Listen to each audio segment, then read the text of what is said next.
2022 2506S. That, of course, is the front door as you enter the unit. As you enter, you will see the control panel. Control panel is right there. Another GFCI breaker. And your fire extinguisher, that's all standard. I will be doing a third video that I'll go through a lot of the mods. You're going to notice some of them in this video, but I'll go ahead and go through some of the mods that I've done to the camper. That way everyone can get an idea of what you might want to do to yours. So for this video, I'll just focus on the standard features. It does come with a 3-burner cooktop. Just slips up like this.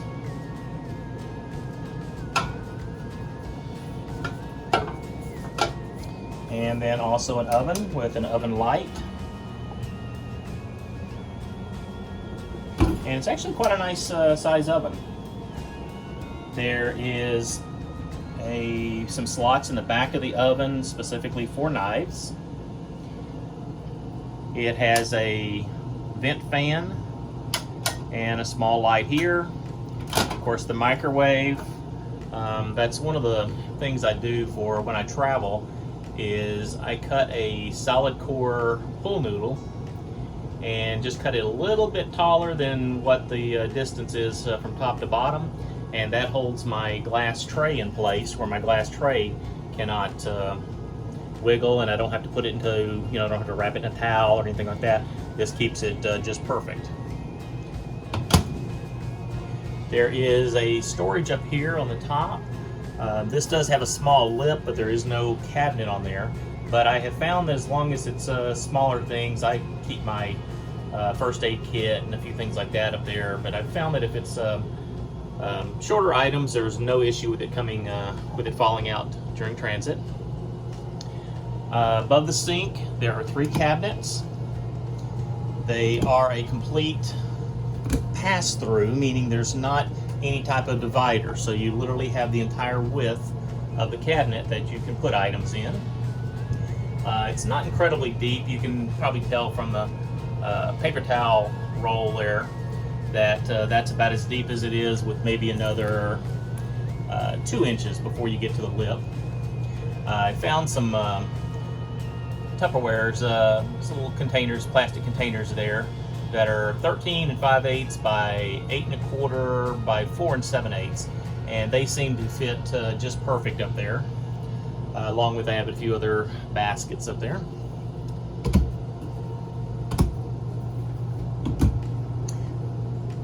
Let's see. It is a solid countertop with a double sink.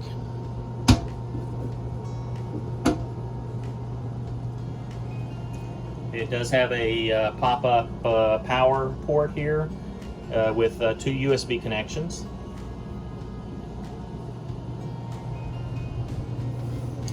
There are 4 more drawers here, along with 2 smaller ones for, I guess, sponges or whatever. I have not used those. I've actually found this camper has, it's typically, just 1 or 2 of us in here, so I found that this camper, the 2506, has ample storage. I pretty much will have most everything. I have a few more kitchen items to add in here, but not too much more to add. Here is what it looks like down below the sink. The storage. Once again, I have the containers in there. I found items that I could store in there, but I have it pretty much all empty. Just because, like I said, I found that I had so much storage, which is something that you normally don't hear in a camper.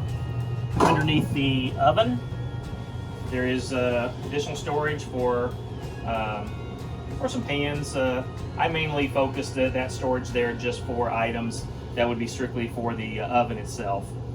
Some cookie sheets and pans, that type of thing. All of the drawers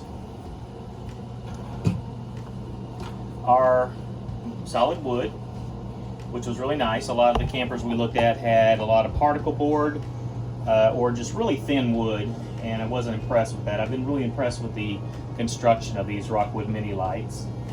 And they all have a catch. After you push it there, you have to give it an extra little shove, and then it won't just, you know, easily come out whatsoever. Another plug, and then there is a propane detector. And then here is more storage. Now this storage is pretty deep. I would say this goes back a good 3 feet. So plenty ample storage. I've got a few more things to add from my previous camper in here, but I'm gonna pretty much, when I'm done, I'll still end up having an entire top area empty. This is your dinette.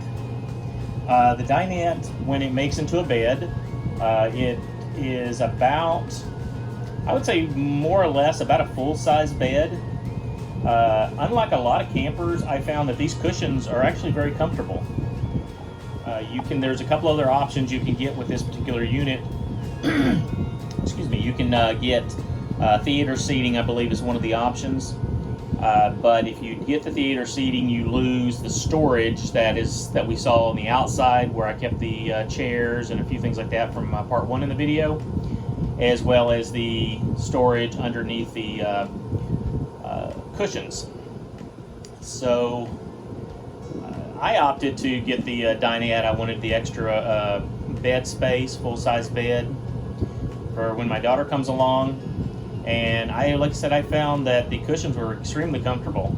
I can sit there and watch TV, and you know, you're not getting sore from sitting like you are with a lot of the thinner cushions. Table is very easy to put down. It's literally the little yellow button, if you see it there. It's kind of a lever. You switch it, the table folds down. I fold it down every time I travel, just for extra security. The slide out on this thing, that's the only probably negative I have to say on this particular camper, is there is no access to your main bedroom or your bathroom when you're on the road. The slide out comes out, when it comes in to about middle of that fireplace, which I'll get to that here in a little bit, and probably about halfway in the middle of that first of the large doors. So when you come in, you could of course get to the dinette. If you were on the road, I guess if you just wanted a sleeping area, you could always make the dinette into a quick sleeping area for overnight stops at a rest area or whatever. You would still have access to the fridge, but you would not be able to get to the bathroom or the other bedroom whatsoever. Now underneath is another small drawer. Just for size reference, that is a sleeping bag and a camping pillow. I added that in there just a way of kind of having sheets and everything for this type of bed. And other side here, this one I put in a crock pot and a toaster. I found was a perfect place for that.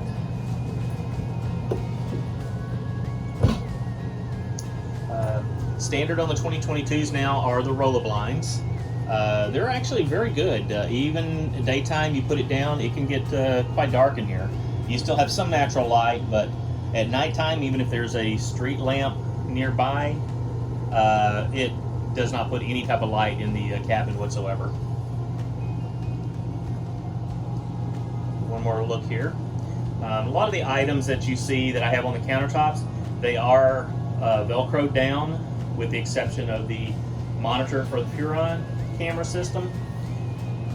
The other items, the plant, the weather radio over there, that is all Velcroed down so that during travel it would not move whatsoever. Another thing to mention too, this is your inverter. I think it is a 1,000 or 1,500 watt inverter on this particular unit, but It will, of course, uses the battery to convert the 12 volt DC into AC. And any of the units where you see it say inverter ready, any of those would power up when you're on the road. So when when you do not have a regular 30 amp service. And now, of course, limited to 1,000 or 1,500 watts.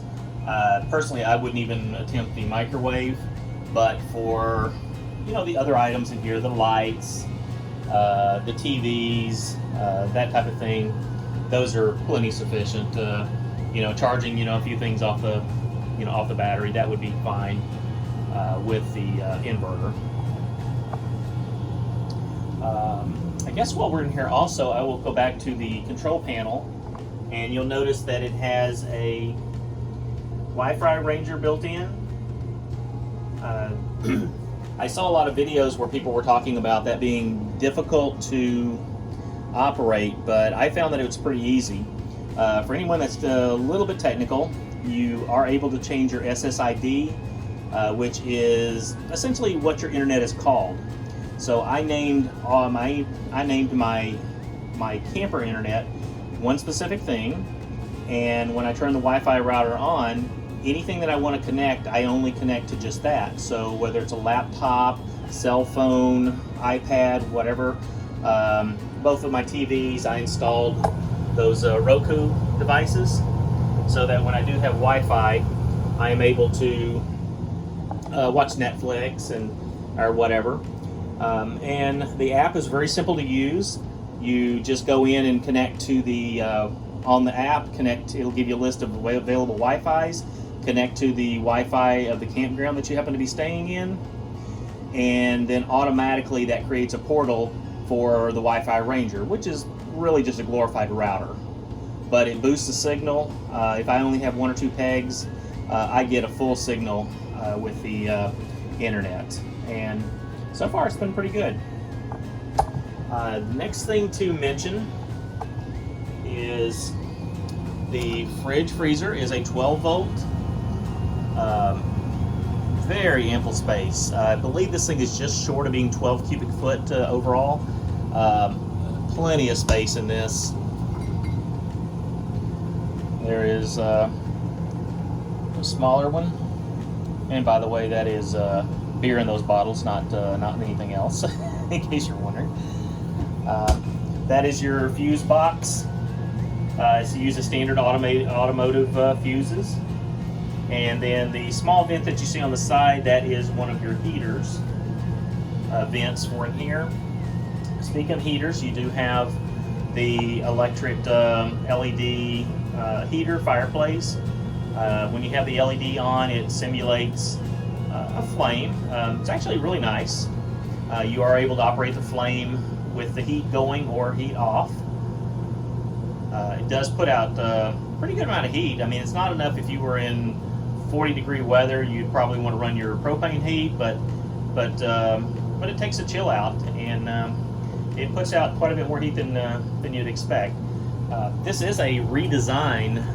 One of the things that they did redesign for the 2022 models. The 2021s had a cabinet around the TV and a little larger, where that webbing was a little bit bigger. And I do not believe the 21s had built-in speakers there. I think the speakers were in the roof for that. But this actually is a much better improvement. I think it looks cleaner. It's easy to hide the wires for Roku and other items. And like I said, I noticed you see a weather station. I'll make another video of the upgrades that I've done. But one nice thing on the, which is standard, the audio for the TV can come out the TV speakers, or it can come out those two speakers there. And they are quite loud, very clear. They're, I mean, not great for like music, if you're into really high definition music, but for a TV, it's more than clear. It more than can overpower any noise that might be coming from the air conditioner. This is, in my case, this is the the Channel Mac, I think it's Coleman. It's a 1500 BTU, which is an upgraded air conditioner, and I've had zero issues with it keeping plenty cold, cycling normal. It's been great. If anything, it can freeze you out of here. I have to turn it up several times to get it a little warmer. So, continuing on down the hallway, I'll stop here.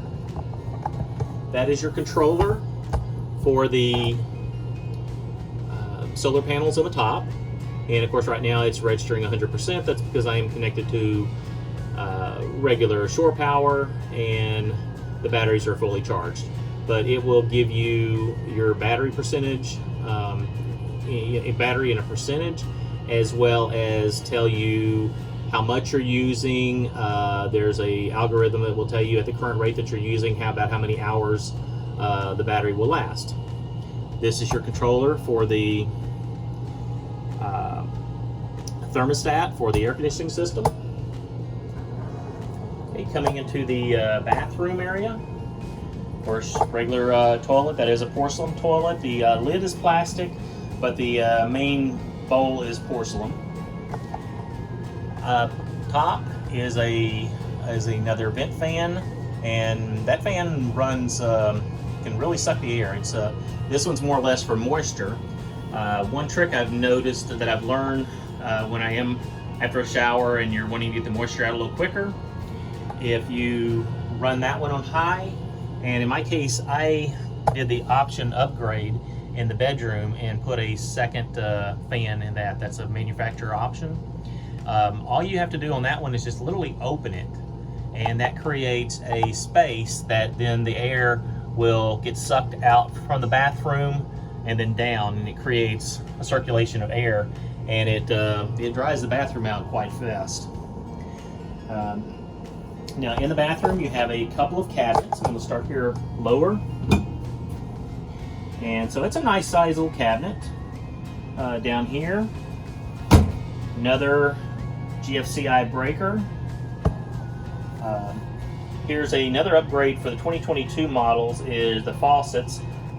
They are a little nicer than the ones prior, and work very good. Have not had any leaks out of them. No issues whatsoever.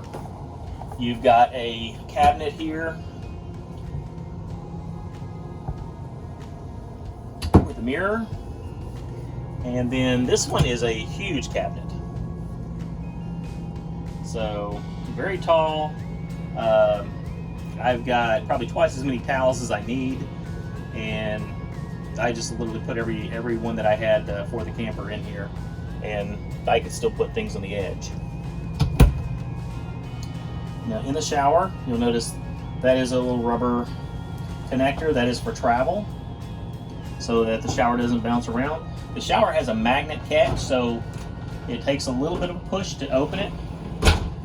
Now I just installed a new I think it's called Aquagenics shower head in here.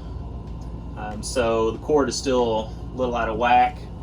But just to show you the size of the shower, I am 5'10", and I don't come anywhere near touching the ceiling when I step up in the shower. So it's plenty of room. This does have that shower miser on it, which is where you can flip that little silver nozzle. You can flip in the up position, and it recirculates your water from your freshwater holding tank into kind of in an endless circle, so that if you are boondocking, you're not using as much water while you're waiting for your water to heat up. Now with that said, I have not found that it's really wasting that much water trying to heat up. I would say just within 10 seconds I've got hot water when I turn it on. So I haven't really seen that that's an issue. I guess if I was really trying to conserve water, if I'm out boondocking and I don't have a water, a fresh water supply, city water supply, I might want to try that. But I have yet to see that it's really needed. I will talk about that upgrade in another video, but that's been a really good upgrade. Just did it last night and tested it out, and that way I had a comparison from the way the water was coming out prior to the way the water is coming out now. So it's the very same pressure regulator on the camper, but a much better stream. So you're going to probably hear this thing click together. So that's how well it seals. Okay. Next, we're going to move into the bedroom. Now, I happened to install, that is not factory, I installed another propane detector in there just for safety. You've got, I have the upgrade with the second TV in this particular model. That was an upgrade. And then put another Roku in this one as well. And now, one thing I want to point out, the LED lights that you see around the top, those are something I added. It's nice to have just a little, you know, you can dim those lights and have just a real small light in here, or you can make them a little brighter if you're trying to read, and of course change colors, but I'll go through that in another video. This particular cabinet here is just a dummy cabinet. There's nothing here. I believe you have maybe some access to some of the plumbing or things like that, but there are no valves or anything like that.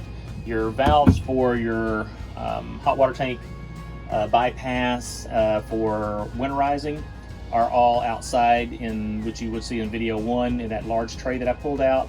There's another panel in that that you have to take out, and that's where you have access to your bypass valves. Okay, in the bedroom.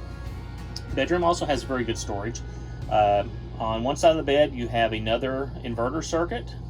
So that would be powered by the inverter, along with 2 USB connections. You've got a closet here with hooks for hangers, and I have found that no issues with going down the road and the hangers falling off. Now, I do use, I did buy some hangers that were like a Velcro lined hanger or a velour lined hanger, and they seem to stay on real well. Got another drawer here, another inverter plug, and 2 more USB plugs, and then of course another closed cabinet. This once again is also a pass-through, so it goes all the way from side to side. And I bought some containers there for storage. I've got probably 80% of those containers are totally empty. But it fit real well, and it was an easy way of getting some extra storage for when I needed it. I found that I really liked having baskets to put items in. That way I don't have any issues with anything sliding back and forth when you're driving. Now, in the bedroom, I'll try to show it here. Underneath the mattress, there is another storage area, quite large. I mean, you could put pretty much like 2 airplane-sized carry-ons, lengthways side by side, is just about how much room you have on that, to give people an idea. And then you've got 2 additional drawers down here in the bottom. So, to give you an idea of the size. That is your emergency exit. And the 2506, one of the things I really liked about it was that it was a private bedroom. You have this door here that slides shut, and it goes to a magnetic lock, magnetic catch. There is not a lock on the door, but it's pretty stiff little magnet. It's a strong magnet, so it does connect it real well. So that is about it for the inside. Like I said, I will do another video to show some of the different upgrades that I've done. But if you have any questions, measurements, whatever that you'd like, feel free to leave something in the comments. I'm not a YouTuber, so this is just kind of to show everybody for educational purposes. So this is all going to be shot in just one endless clip without any editing. All right, thanks a lot for watching.